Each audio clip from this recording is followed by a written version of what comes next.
Good evening. Welcome to the virtual public meeting for the Maryland 97 Planning and Environmental Linkages Study in Carroll County. Thank you for attending. My name is Joe Harrison, and I am with the State Highway Administration Public Involvement Section. I will serve as moderator this evening. My job will be to help the meeting run as smoothly as possible. The purpose of this study is to identify the travel challenges in the Maryland 97 corridor and to develop concepts that could be implemented in the future when funding becomes available.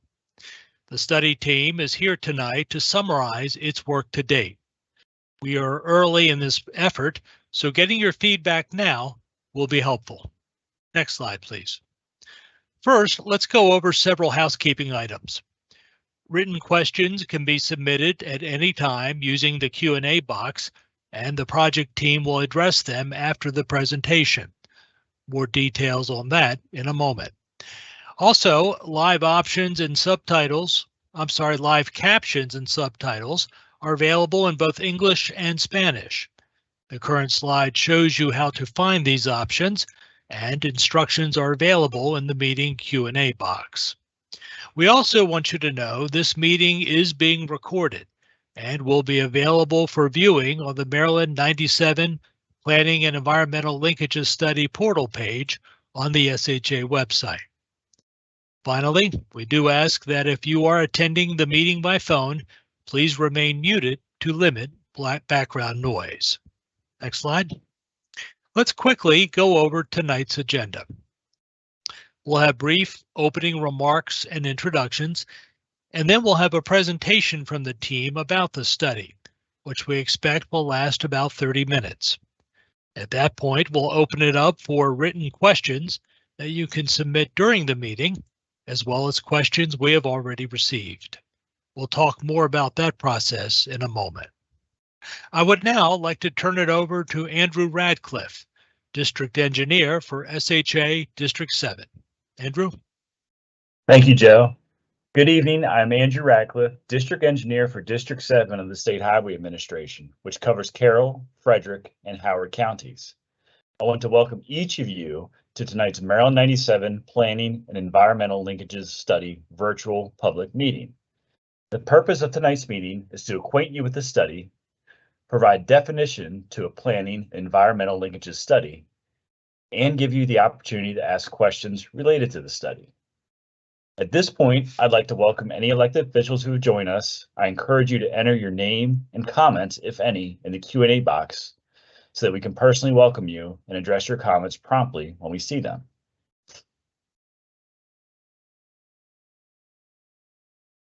Not seeing any at the moment, we'll continue to acknowledge any elected officials that may join throughout the meeting.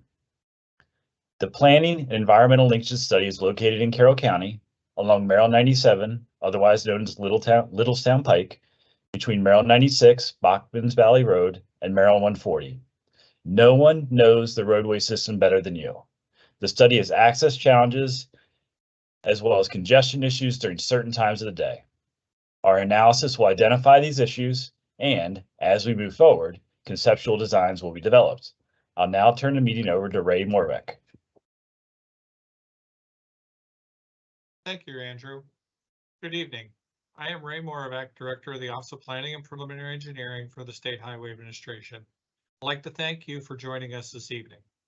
Our team's presentation tonight will provide an overview of the project and share with you what we know so far about this section of the Maryland 97 corridor. We look forward to discussing the findings from data collection efforts, stakeholder meetings, and public survey input received to date. Information obtained from this meeting will help us continue to identify the needs and how we can improve the safety and operations for the Maryland 97 corridor. In addition to your input, the team will determine transportation needs using existing congestion and safety data, as well as travel volumes associated with future development. They will also be looking at ways to improve pedestrian and bicycle safety and connectivity. By identifying these needs, our team can develop and prioritize concepts for short, mid, and long-term improvements that could be implemented when funding becomes available. We view meetings like this as an opportunity to share information and, most importantly, to hear from you. We know that good local input helps us develop better projects that benefit all stakeholders and users. I'd now like to introduce the other members of the MDOT SHA team who will be presenting this evening. Carmelita Harris, our project manager. Matt Rains, our environmental manager.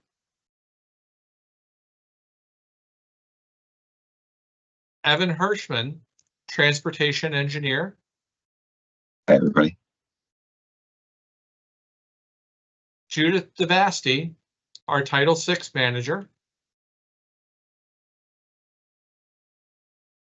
And Terry Maxwell, our public involvement coordinator.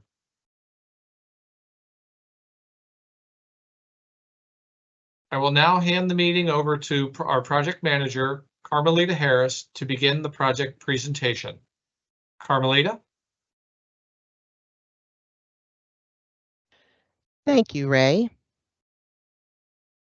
This Maryland 97 Littlestown Pike presentation will consist of the study overview, existing conditions and environmental features, corridor needs, and schedule. Next slide, please. The Maryland Department of Transportation State Highway Administration has initiated the Maryland 97 Planning and Environmental Linkage Study, referred to as PEL. The study limits highlighted in yellow on the right side of your screen are between Maryland 140 and Maryland 496, known as Bachman's Valley Road, located in Carroll County. The purpose of this PEL study is to identify the transportation needs along the corridor, traffic operations, safety, and pedestrian and bicyclist accommodation. The study team will identify the needs and recommend corresponding improvements to move forward into the preliminary design. Next slide, please.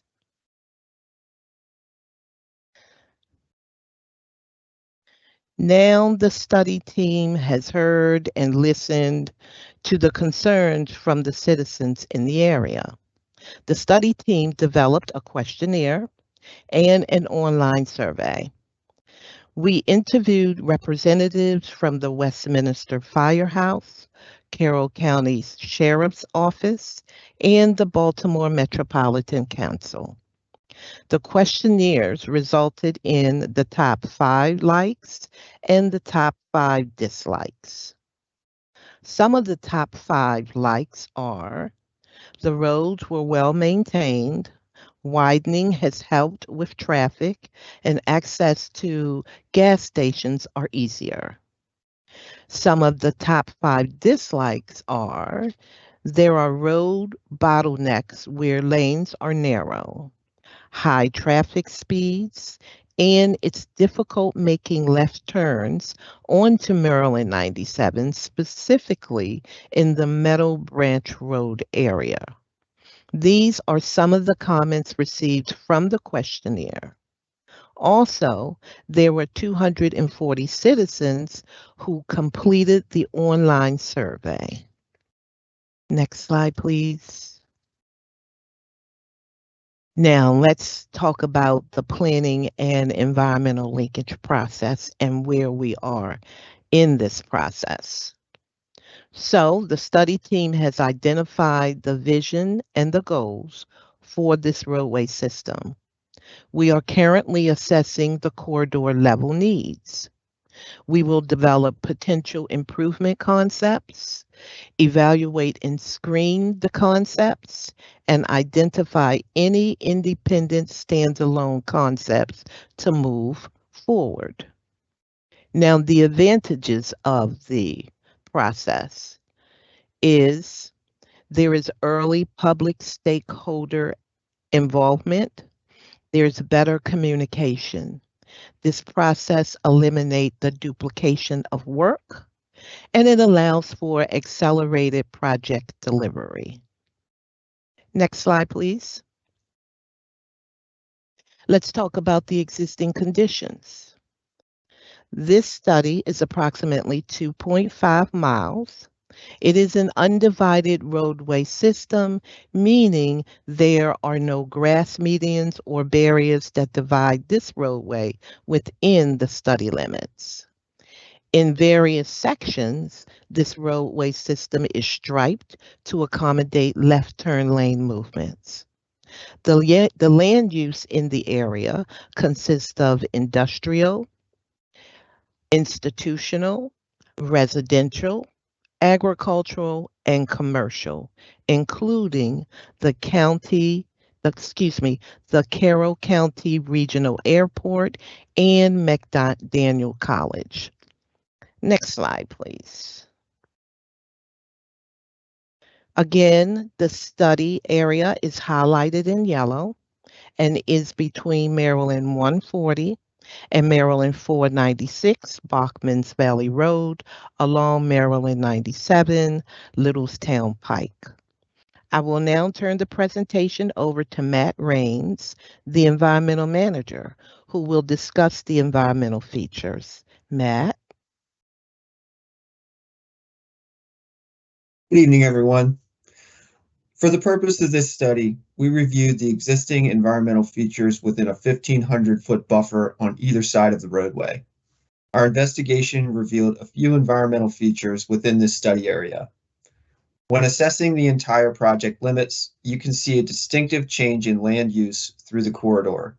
On the west side of the project area, we have the Carroll County Regional Airport, and on the east side, we have a large area of agricultural land.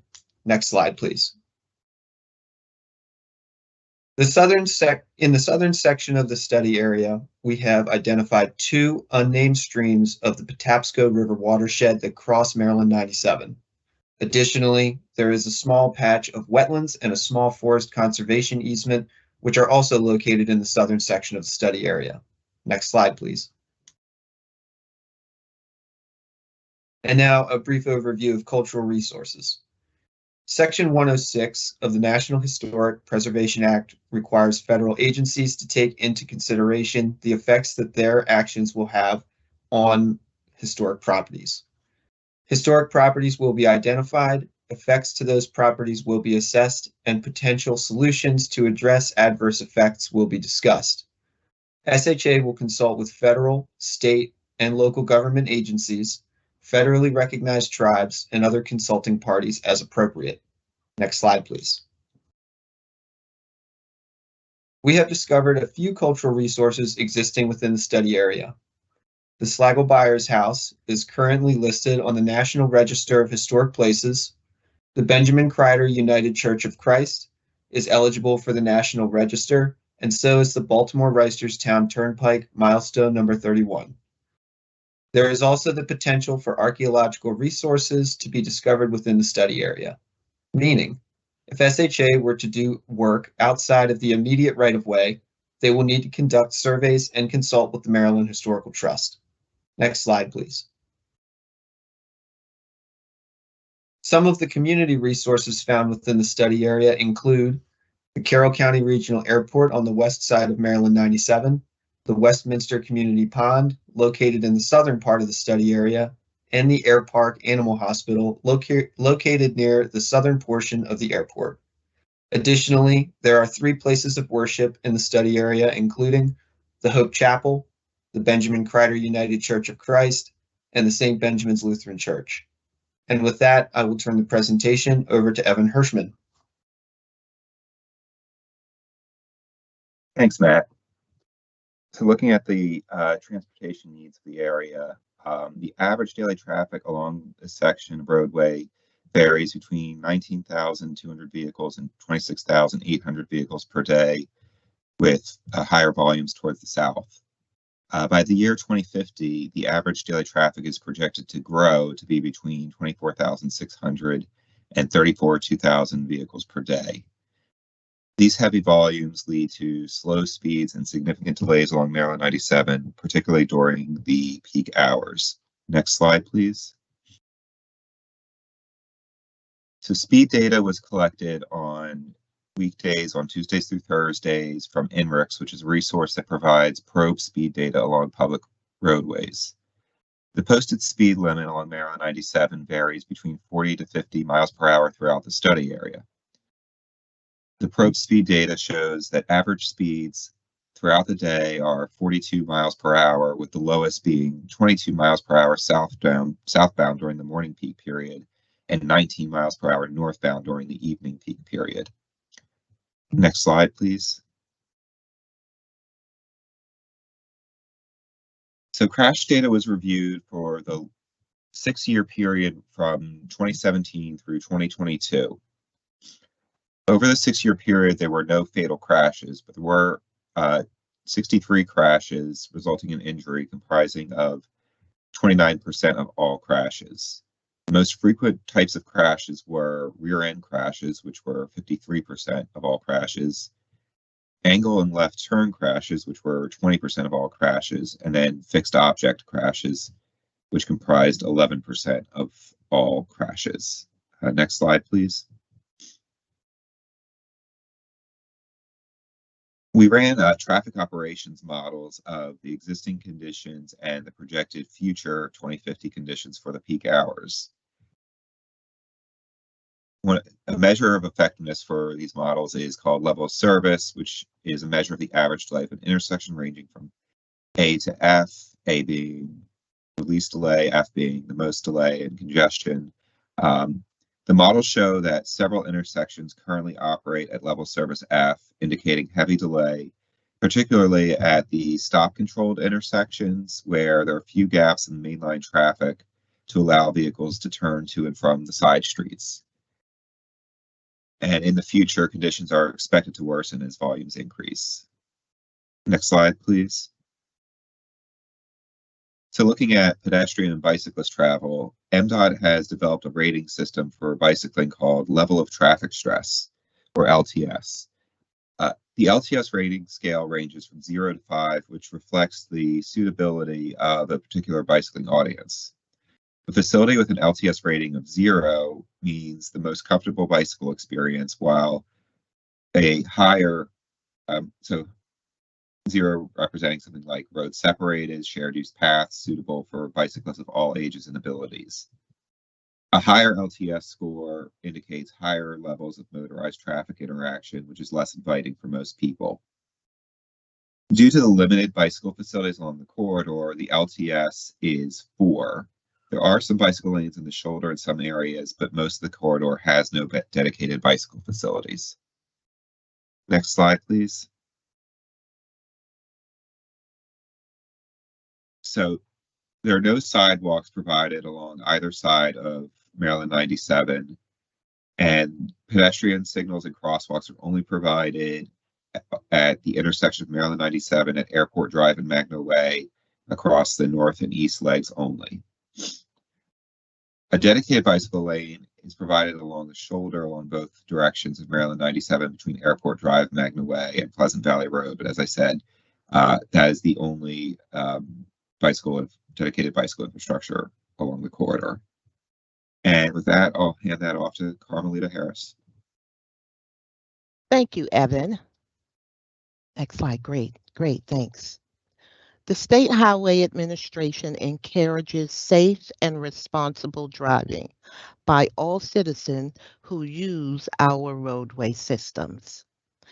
SHA's Administrator William Pines wants to remind you that safety is our #1 priority. The 4 E's of safety are enforcement, engineering, education, and emergency medical services. We would like to concentrate on the 3rd E, which is education, by reviewing a few safety tips for drivers, pedestrians, and bicyclists. For the driver, put down distractions and stay alert when driving. obey the speed limit, and move over when approaching any stopped, standing, or parked vehicles displaying warning signals. It is the law. Stop for pedestrians and crosswalks and intersections. Allow 3 feet when passing bicyclists. Yield the right of way to bicyclists when turning right, and watch for bicyclists on shared roads. Next slide, please. For the pedestrian, use sidewalks and marked crosswalks. Avoid using distracting devices. And when walking after dusk, wear light or bright colored clothing. For the bicyclist, stop at all red lights and stop signs. Ride with traffic, never against traffic. Yield right away to pedestrians and use hand signals when turning or stopping. Next slide, please. Schedule. Let's talk about the schedule. Currently, we are confirming our transportation needs that involves traffic operations, safety, and pedestrians and bicyclist accommodations. In winter of 2023 to 2024, we will begin to develop preliminary improvement concepts, and in spring of 2024, we will come to the public to obtain feedback on the preliminary improvements and finalize study recommendations and identify potential standalone projects. I will now turn the meeting over to our Title VI manager, Judith Devasty. Judith. Thank you, Carmelita. My name is Judith Devasty, and I serve as the Title VI Manager for State Highway Administration. Title VI of the Civil Rights Act of 1964 provides that no person shall, on the grounds of race, color, national origin, sex, English proficiency, or disability, be excluded from participation in, be denied the benefits of, or be subjected to discrimination under any program or activity. Title VI gives the public the assurance that agency services and resources will be allocated fairly and any negative transportation impacts shared equally. If you feel that SHA is not meeting the expectations of Title VI and would like to either file a complaint or seek assistance, please feel free to contact me by phone at 410-545-0404 or by email at sha title6@mdot.maryland.gov. We encourage you to complete our demographic survey located on our project portal page. The survey is located under the title, Tell Us About Yourself, under the Community Engagement section. The survey can also be accessed by the QR code on the lower right portion of your screen. This information is required for many federal programs and is critical in making policy decisions, particularly for civil rights. We collect this information to increase access to transportation planning activities. I'll now pass the presentation to Joe Harrison. Thank you, Judith. Before we move to questions, let's take a moment to talk about meeting logistics. Terry Maxwell is with SHA Public Involvement. Thanks, Joe, and thank you to our attendees for joining this evening online and on the phone. I'd like to cover a few quick tips on how you can participate tonight. As Joe noted, all participants will remain muted throughout the meeting to help with background noise. We will have several ways for you to provide input during and after the meeting. One way to do this is when we open for questions and comments, online users can use the Q&A box to type in your question or comment. To locate the Q&A, please look on the right side of your screen, likely towards the bottom, to locate a box where you can type a question.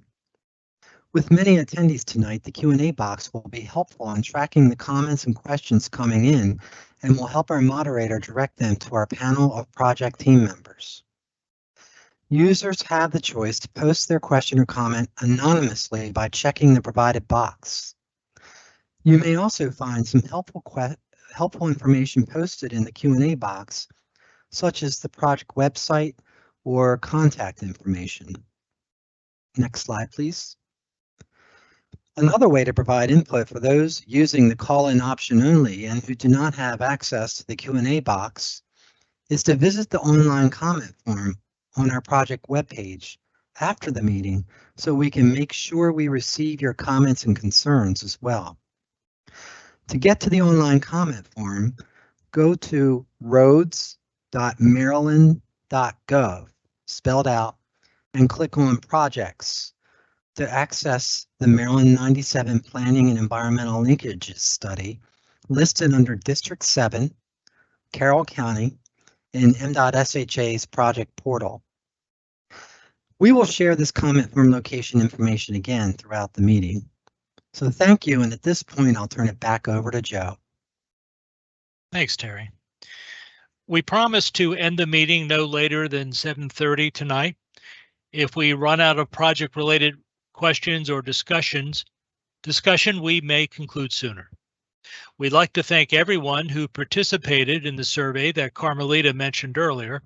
We are still collecting viewpoints, so if you're interested, please go to the Maryland 97 Study webpage to take the survey, which will remain open until October 31st. Let's now move on to community questions and comments. I'd like to introduce several more MDOT State Highway members who may help to answer questions. Barry Kudrowski, Division Chief of the Project Management Division, Ronna Shams, Assistant Division Chief in Travel Forecasting, Benjamin Allen, Regional Planner, Holly Pearl, Community Relations Manager at Headquarters, and Elizabeth Harris, Community Relations Manager at District 7. We have received questions and comments from a number of people since the study began. We'll address some of those throughout tonight's meeting. We'll also address questions submitted tonight using the Q&A box as Terry described. I will read the questions for the panel of study team members to address. Once again, I offer the reminder that this study is in the early planning stages. That will change as this study progresses, but for now, please recognize that many of our answers tonight will be general by necessity. Let's move over to the Q&A box. And we have a couple of questions submitted already. That's great. We encourage you to please continue to submit them as we move forward at any time. Actually, I see 4, so that's super. First one reads, how will you ensure that local businesses are not negatively impacted by this project? So that's a good question. Local businesses are along this corridor, and how can we address that concern about businesses being negatively impacted by the project? Who would like to address that question? Hi, Joe. This is Barry Kudrowski, Chief of the Project Management Division. I'd be able to address that. As our study team begins to develop concepts, we would like to hear more specifics regarding the needs and concerns from local businesses. Our team will explore how to balance vehicular, pedestrian, and bicycle mobility improvements, potential improvements, with access to businesses. If a business has specific concerns and would like to share their information with us to be in touch, you can feel free to enter your information into the Q&A form where our moderator will collect it, provide it with our team, and will not publish that information. Or you can also be in touch with our project manager Ms. Carmelita Harris. Great, thank you, Barry. Next question. I think we mentioned it earlier, but we're going to mention this more than once tonight because it's something we'd like to stress. And the question is, according to the website, the survey will close at 11:59 p.m. on October 31st, 2023. Is there still time to contribute? Who from the team can address that question? Hi, Joe. This is Holly Pearl, I'm the Community Relations Manager for headquarters. And there is still time. You have up until the 31st. And if you're not able to make that deadline, we encourage you to go to roads.maryland.gov, which is the website. You can go to the project portal for this project, and you'll find a phone number, which is 410-545-8522. You will also see an email, md97pelstudy@m.maryland.gov.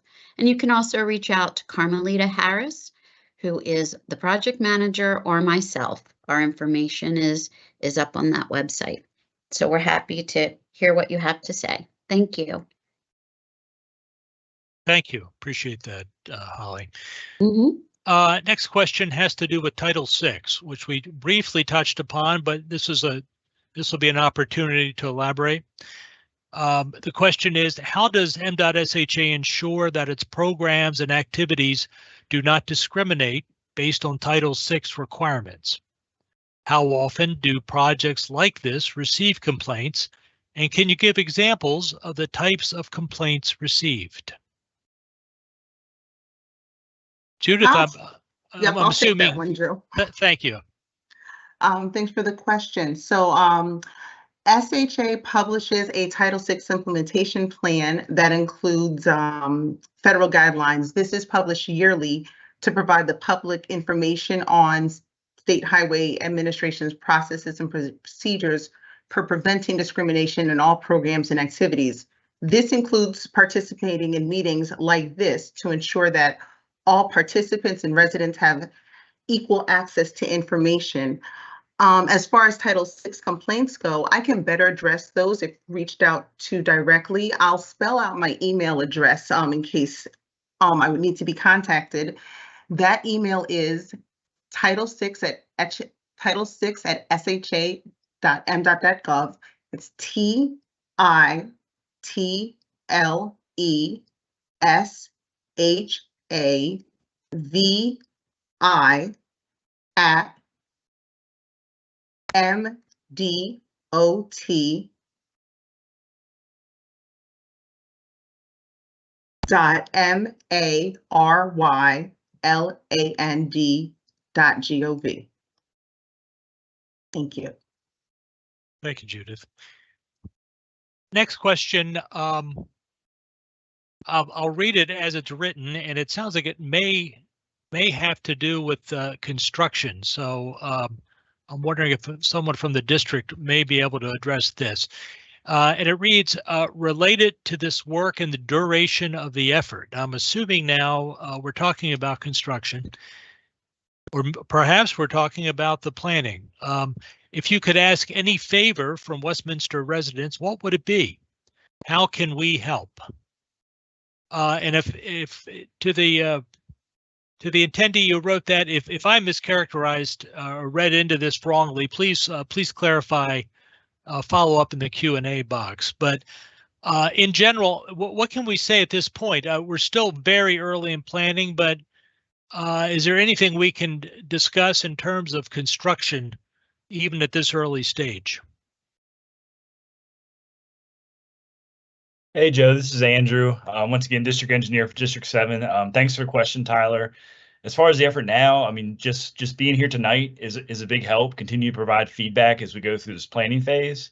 And as we move into kind of the phase where we look at design options, we'll also look for public feedback there, and we'll know more then about what the impacts may or may not be from construction. But the best way we can help is to continue to stay engaged, and we really appreciate all the feedback tonight. Thank you.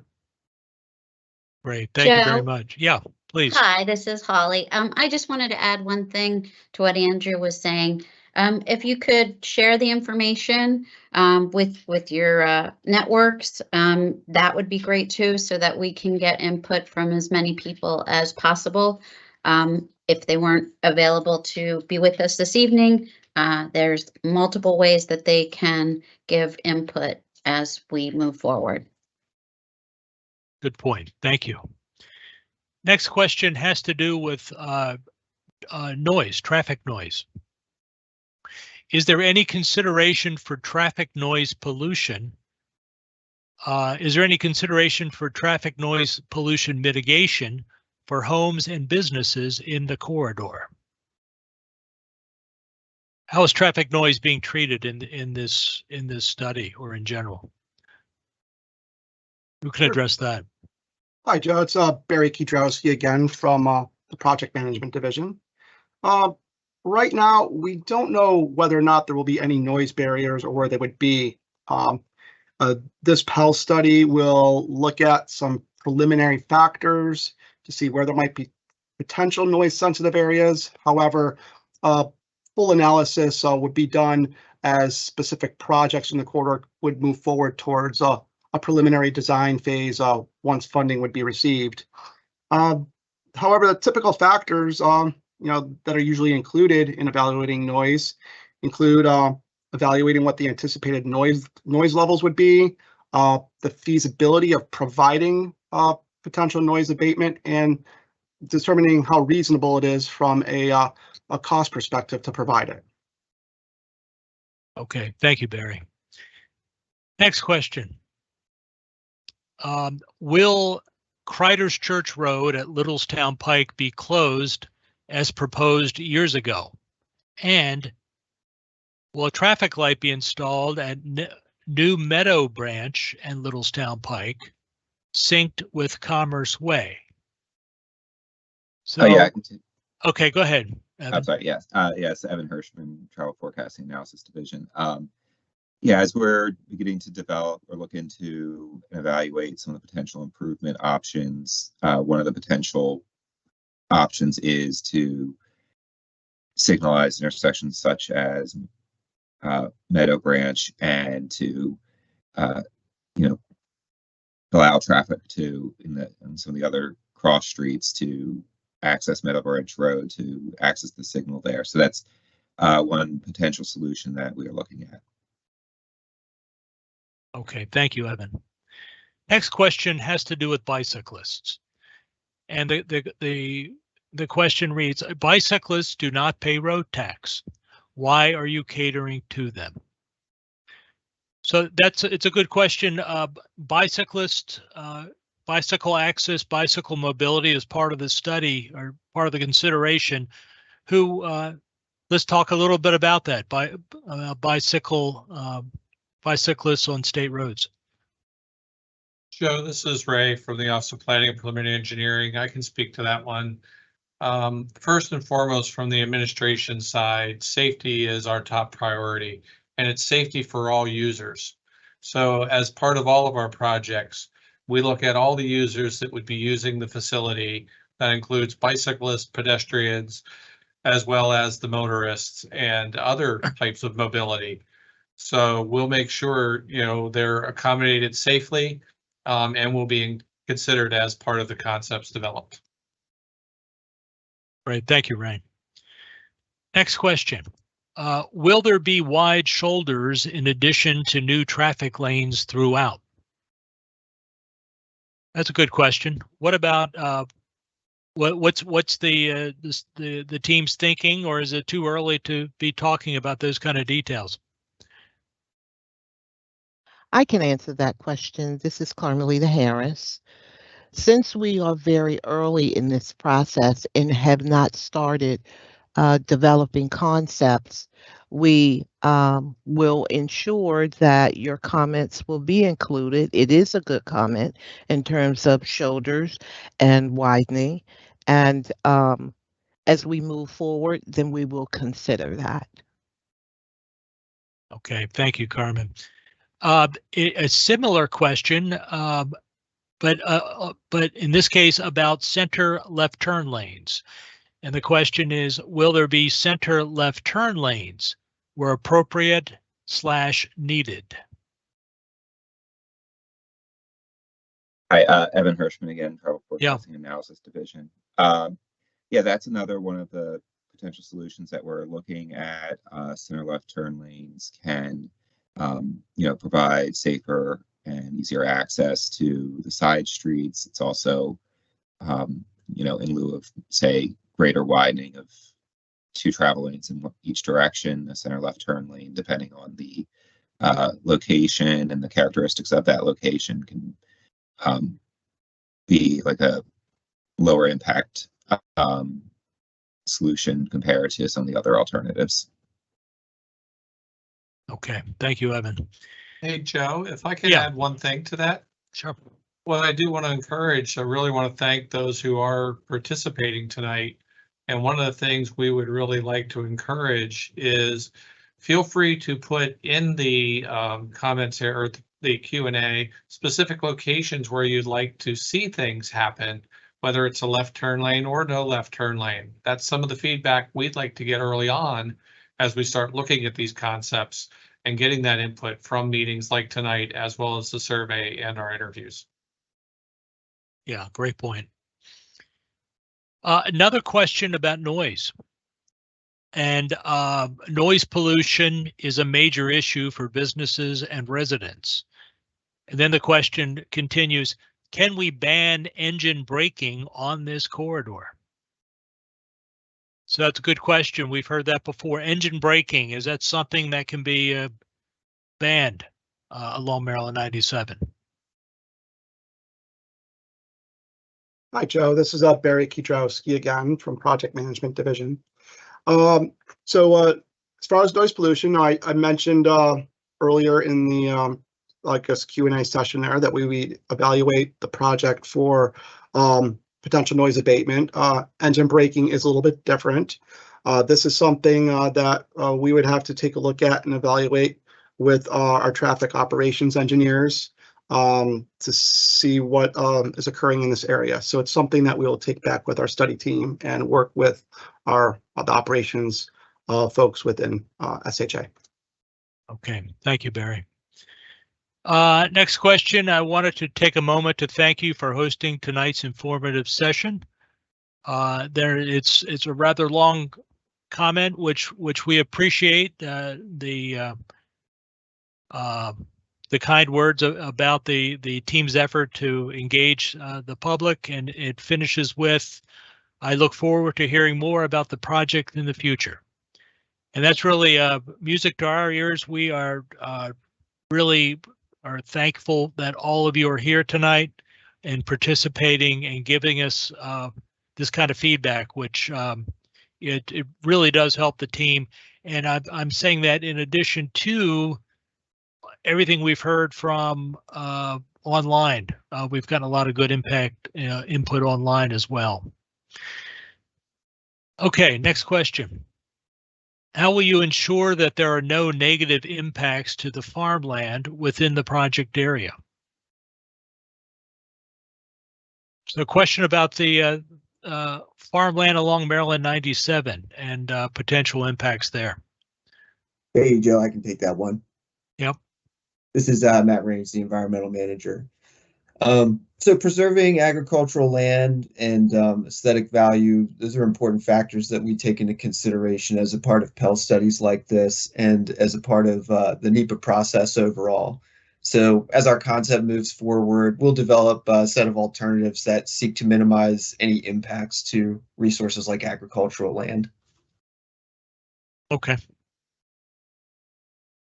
Thank you, Matt. Here's a question about local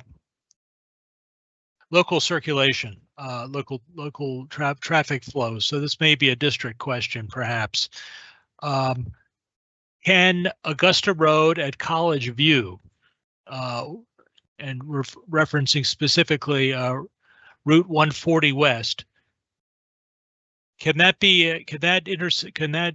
intersection be made in only? thereby eliminating the use of Dunroven to Augusta to Route 140 West. So in other words, Augusta Road at College View, can that be signed in only as far as traffic? I read that kind of quickly. Did that make sense? Anyone on the team? Hey, this is Andrew, district engineer again. No, it made sense. We'd be happy. Any sort of comments like that, we can also do kind of separate traffic reviews through the district. We can kind of do that in parallel with the study here to see if that might make sense sooner rather than later. But appreciate that feedback, and we'll be happy to look into it and follow up. That's great. I see Judith DeVasti, our Title VI coordinator. Her email information is posted in the Q&A box.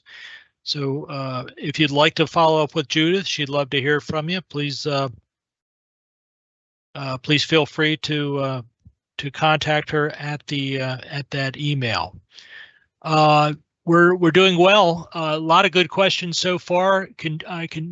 We continue to encourage you to please submit any questions or comments you have using the Q&A box tonight.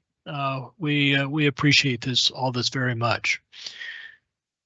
Next question in the Q&A box. I am a bicyclist and a motorist. Yes, I pay the taxes. Please make it safer for bicyclists and pedestrians. So let's talk a little bit more. This is an opportunity to talk a little bit more about bicycle safety and the importance that how SHA views that. Who'd like to take a stab at that? This is Carmelita again, and with respect to bicyclists and motorists, we try to accommodate all needs, as we stated earlier. Our administrator believed that, the road should be safe, but we also have to share the road with other motorists as well as pedestrians as well as bicyclists.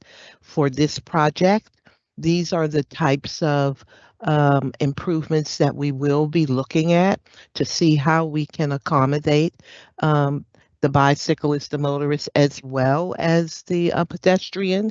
And that's a great question that you asked regarding that, in hopes that we will be able to achieve that. Thank you, Carmen. And the next question in the Q&A box, I think is on the same theme. Thank you, Ray, for implementing safe roadways for all, bicyclists and pedestrians included. So that's again another comment along the same line. Next question.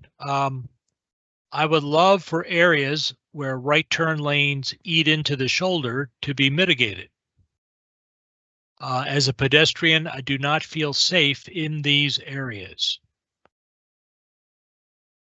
Who can address that as far as right turn lanes and shoulder use?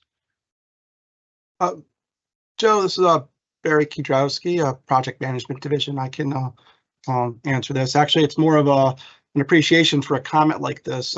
Something like this is actually very helpful to our team for kind of that specific areas where we were able to kind of correlate the pedestrians' experience out there with some of the roadway data that we've collected there. So we'll be sure to take this into account as we develop concepts. Okay, thank you. Appreciate the comment from Bryce. Thank you for the effort. Look forward to eventual improvements along this corridor.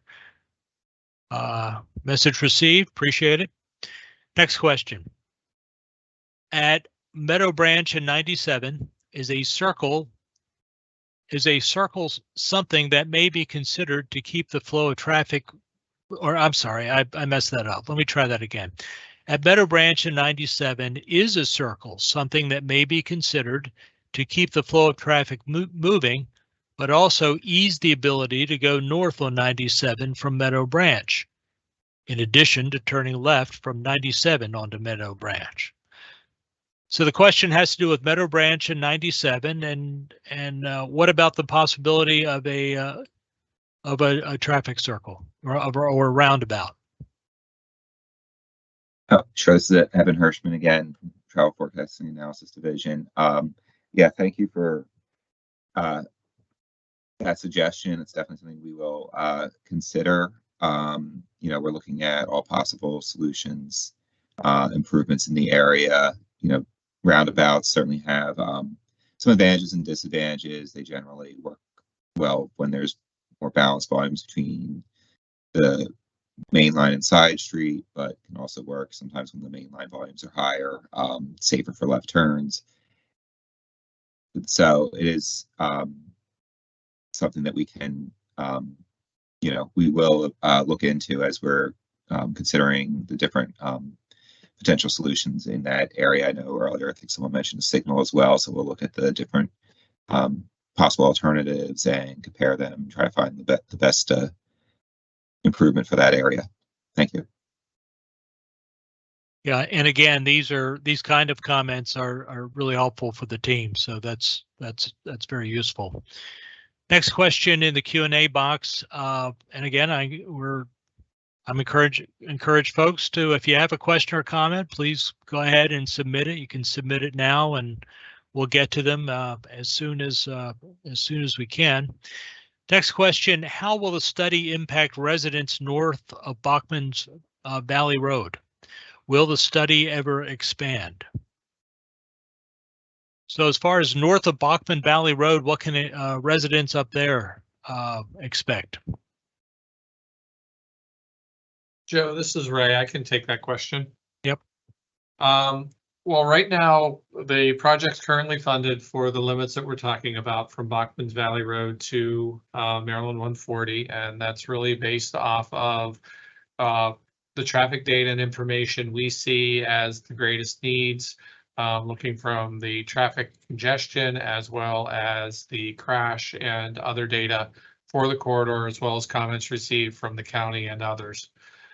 For moving north of Bachman Valley Road would really be as we continue to look at the operations and needs and working with the county and others, that if that need rises to a level that could be looked to be identified and included in future parts of our consolidated transportation program to meet those long-term needs and identify those priorities, working with the county as well as building off the data and information that we have. So encourage you, if you have issues or questions on those areas or specific locations, you can feel free to coordinate those with us, and we can work to identify, even if they're smaller term needs, working with the district and how to get those projects moving forward. Great, thank you, Ray. That was our last question in the Q&A box. We have received some comments and questions online at the Maryland 97 project portal page, the project website. And again, that link is in the Q&A box. And if after the meeting, or if you're participating by phone, we encourage you to go to the project portal page and submit your input there. That's all comments are treated equally. I'm going to touch upon several that we've received several online prior to the meeting. I'm going to touch upon them now.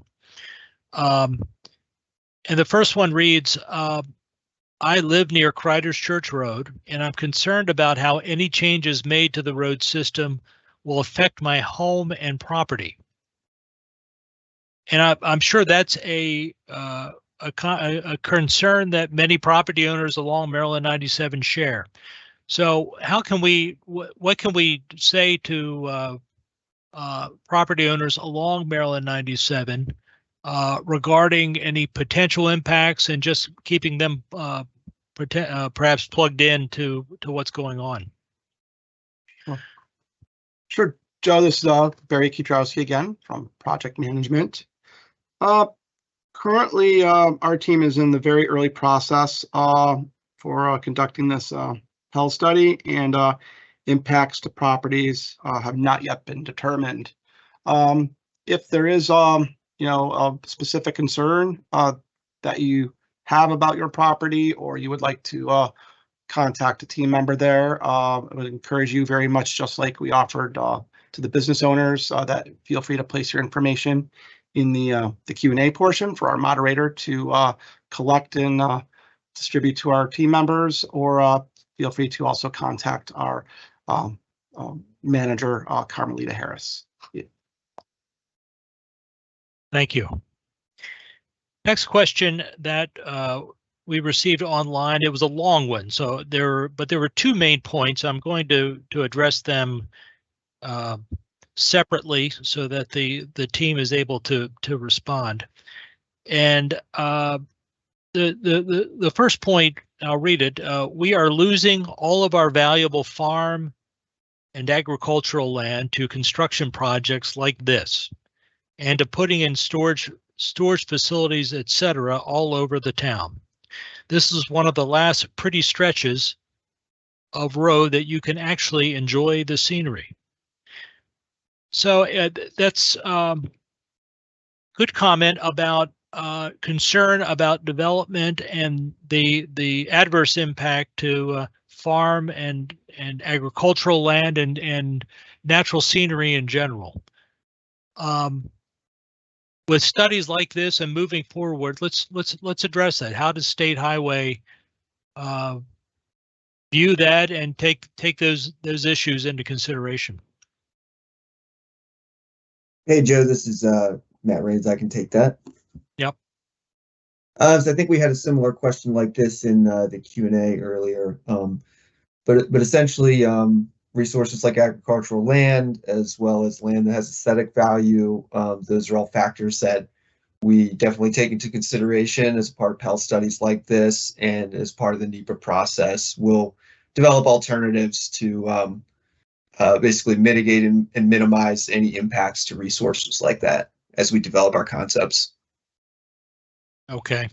So, And Joe, go if I ahead. can add Yes. something to that, if you don't Sure. mind. Sure. I'd also like to add that we're working closely with Carroll County. Carroll County, of course, has the controls of land use within the county, where we have that, control of the state roads only. And comments like this we appreciate, because those will be sharing with the county as well, making them aware of those concerns as it relates to the land use, not only in this area, but around the entire 97 corridor. Okay, thank you. That the same comment online had another made a second point. I'll read a portion of it, which I think summarizes it. You want to turn it, I think Maryland 97. You want to turn Maryland 97 into 140 because of those who live in Pennsylvania and want to work in Maryland. What about those of us who live here off this very road and enjoy it the way it is? So what I'm hearing from this comment is frustration from the questioner about traffic coming through using Maryland 97 as a commuting route, including some from Pennsylvania, and that additional traffic making it difficult for people who live along the corridor. So that's yeah, go ahead, Joe. Evan. Yeah, I can take that. Evan Hirschman, Travel Forecasting Analysis Division. So at this stage, we're investigating how to address the needs of the users, particularly those within the community. And we're looking at improvements to make it easier to turn into out of driveways and side streets, for example. And these improvements might not require significant impacts such as roadway widening. What we're looking to do is to develop improvements that will provide, a benefit to the roadway users, especially those who live in the area, while minimizing impacts such as roadway widening. So we're not necessarily going to widen the roadway.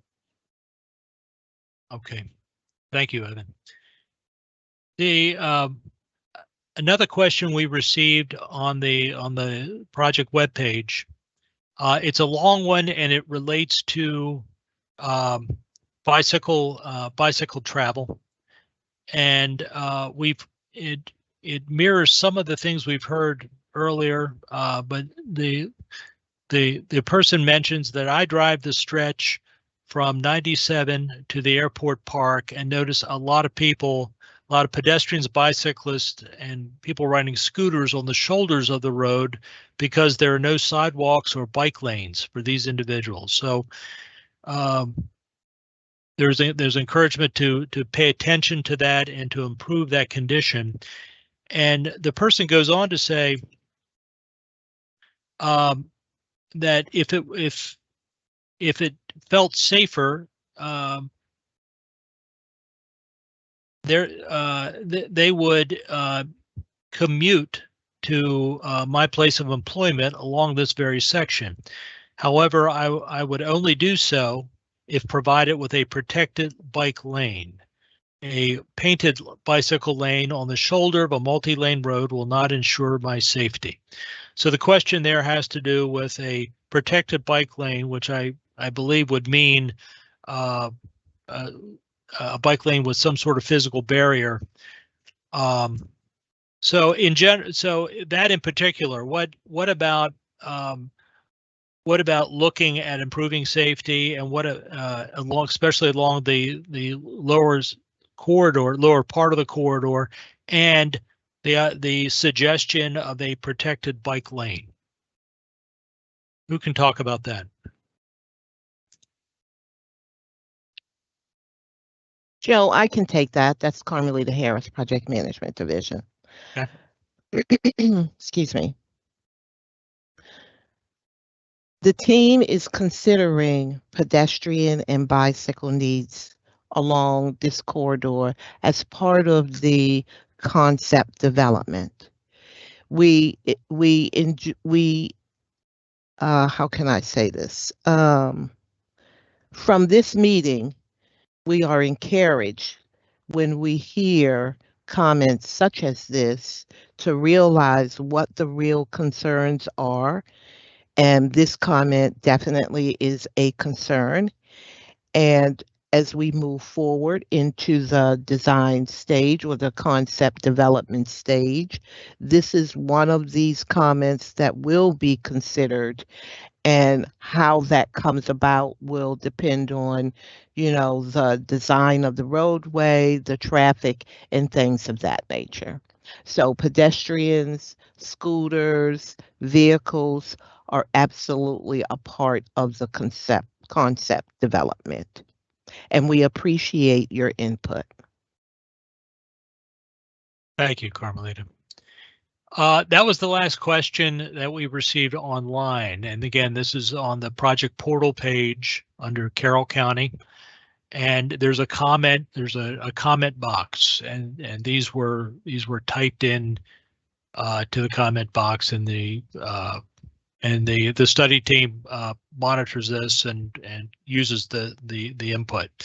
I'm going back to the Q&A box here, the meeting Q&A box, and I see three more questions, which is great. And the first one is, just before Bachman's Valley Road, many houses are very close to the road, Maryland 97. Will those houses need to be torn down? How can we address that? There are houses built close to Maryland 97, and how can we address those concerns? Sure. Hi, Joe. This is Barry Kiedraowski from the Project Management Division. Like at this time, again, we're very early in our process for this PEL study. We do recognize that there are some homes that are close to the roadway, and as we evaluate concepts, we will definitely take a look to see, how any concepts developed can avoid property impacts there, and would then, see if there there were to be something that would be, we would kind of look to see how we could, like I said, minimize the different impacts there. One thing I do also want to kind of highlight regard this, and we do get these types of questions with very early planning type studies, is that right now with this PEL study, we are looking at a variety of different strategies. We're looking at short, mid, and long-term concepts, and looking at potential standalone projects as well. So there's a lot of different things that we are looking in the corridor, which doesn't mean that everything would potentially be done at once, and could be done at different scales. So just a lot of different things that we're considering. But we do appreciate the question and obviously the concern, and we'll make sure that we evaluate that as we develop different transportation solutions. Okay, thank you. Next question in the meeting Q&A box. And it reads, north of Bachman Valley, have any studies been performed at Maryland 97 and Plankwood Drive? There have been multiple fatal accidents there. So a question about Maryland 97 and Plankwood Drive and the situation there. Any studies been, do we have any studies or have any studies been performed there?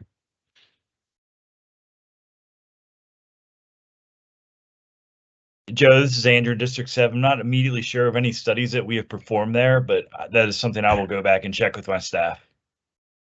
Okay, fair enough. Thank you, Andrew. Okay, another question in the Q&A box. The additional lanes along Maryland 97 have really alleviated traffic.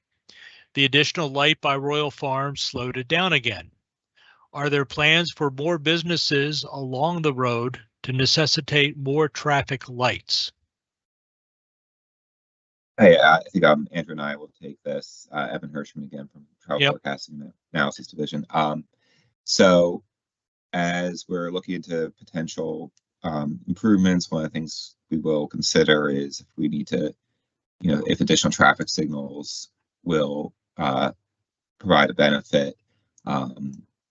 But as we look at signals, we will look at how they affect, the progression along the corridor.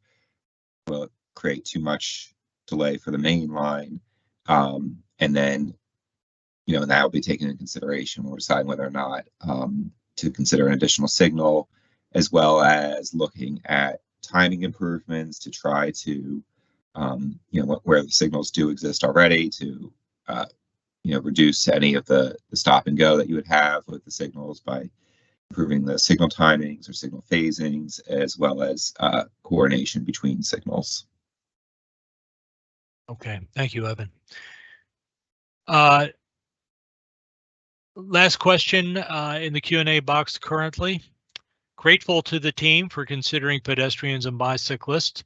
At the end of the day, for those of us living in Maryland along 97, this is a community road to take us into town. It would be wonderful to walk or bike to town with the family, or even go to local parks or areas of interest safely. Thank you for that sentiment. Message received. Anyone? I think we've addressed the importance of wanting to make things safe for all users. Does anyone else have anything to add? I think that's an issue we've addressed. But thank you for the comment. We mentioned that the online survey is open and will remain open through October 31st. So there's still time to participate, and we've gotten a lot of good information from that. So far, 240 folks have filled it out. And so we're really pleased with that. We thank everyone who has.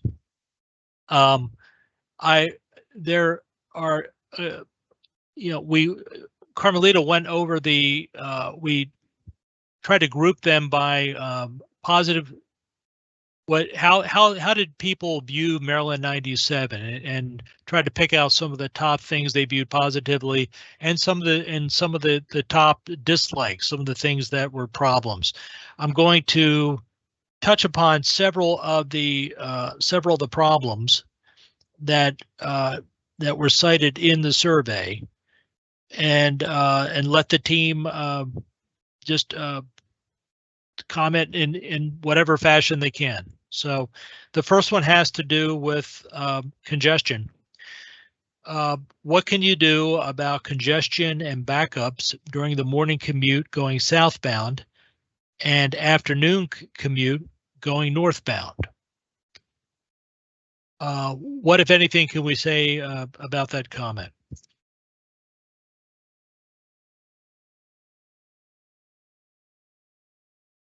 And I guess I'm looking at traffic. I'm looking at district. Hi, yeah, Evan Hirschman here. I could take that. Yeah. Yeah, so we are aware of the congestion southbound in the morning and northbound in the afternoon. I think we had that in an earlier slide. And we will be looking at options to relieve both the southbound and northbound travel as the traffic analysis is completed. Okay, thank you. Follow-up question in the meeting Q&A box. Is this the same survey I was informed of a couple of months ago and completed? The answer is yes. This is the same survey. So if you've taken it, if you've already taken it, you're in good shape there. No need to please don't take it again. In fact, getting back to the survey and some of the concerns that were expressed. There was a concern expressed about bottlenecks where the lanes narrow from I guess from 4 lanes to 2 lanes, and can that be fixed or can that be addressed? Is there anything we can say about yes. that concern? Evan Hirschman. We are aware of those bottlenecks that occur where the recent widening ends, and as part of the concept development, we will evaluate improvements that can tie into those lane reductions in order to alleviate the bottlenecks. But thank you for this type of feedback. It really helps us with determining what kind of improvements to look at. Okay, I'm going to address several of the comments and questions that we received online. Several more. But I'm sort of making last call for any questions to be submitted tonight in the Q&A box, because we've run through them. They've been great. But if you have any thoughts now or questions now that you would like to enter, now would be the time. So please go ahead and do that. In the meantime, and this may be, Evan, we're giving you a workout here, but another question has to do with there are issues at the Maryland 140 overpass going west. So this is the southern end, the overpass going west at the 140 overpass going west. I have trouble getting on and off the road. I guess are we aware of that, and what can we say about that concern? Sure. Yeah. So, and I want to thank them for this feedback. This is exactly the type of input that we're looking for in terms of addressing local concerns as part of this study. And so, as part of the concept development, we will look and evaluate at concepts at this area in order to alleviate the specific issue. Okay. All right. 2 more questions. We've talked about concern about speeds, and or at least we've heard online in the survey quite a bit of concern about speeding along Maryland 97, particularly during off-peak hours when the traffic's a little lighter. So the question is, what can you do to address speeding during off-peak hours along Maryland 97? Hey, Joe, this is Andrew with District 7 again. It's a good comment. It's a concern we get on many of our roads, unfortunately. We strive as State Highway to set safe and reliable speed limits for free flow conditions to encourage safe operations for all our road users. That isn't always the case. In many cases, there might be engineering solutions. There might be opportunities to partner with our law enforcement. And that's one thing we'll be looking at with this study is how is the road being utilized currently in terms of speed, the current speed limit, and how any proposed changes we come up with may affect operations. And it may create the need for us to take another look at the speed limit. But thank you for that feedback. Okay, thank you. Okay, well, before we go to closing comments, I'm going to touch upon, actually combine two questions, and they have to do with public outreach. What the one question is, how do I add myself to the mailing list and stay involved in the study, which is a great question. And the next question is, will I have access to this meeting later to watch? So for those who want to see the meeting again or were not able to sit in tonight, is it available to see it at another time? Who can talk about that? Hi, Joe. This is Holly Pearl. I can speak to that. Yes, there will be an encore presentation of this meeting. It's going to be available on the project portal page on our website, roads.maryland.gov, and then go to the MD97 Planning and Environmental Linkages Study portal page. I would expect that to be up sometime towards the end of next week. And if you want to stay engaged, you can see on the slide here is an email. You can reach myself or Carmelita, and we are happy to keep your name on our email list or add it to the email list so that you'll be in touch with everything that's going on. You Great. can also check our social media too. We will be posting information there as well. Great, thank you, Holly. Mm-hmm. Okay, I think at this point we're going to move on to closing comments, and I'd like to call upon Andrew Radcliffe with District Engineer for District 7 to wrap us up. Andrew. Thanks, Joe. I guess first and foremost, thank you so much for taking time out of your personal schedule on a Thursday evening to spend time talking to us and submitting questions about this important corridor in Carroll County. As we mentioned, the team will take the comments and questions received at tonight's meeting into consideration during conceptual development phase for the Maryland 97 corridor, and we look forward to continuing to work with you to make improvements to this corridor for the county, for all road users. Thanks again. Joe? Okay. Thank you, Andrew, and more importantly, thanks to everyone who joined us tonight. Thank you for participating. So at this point, we'll adjourn. So please be safe and have a good night.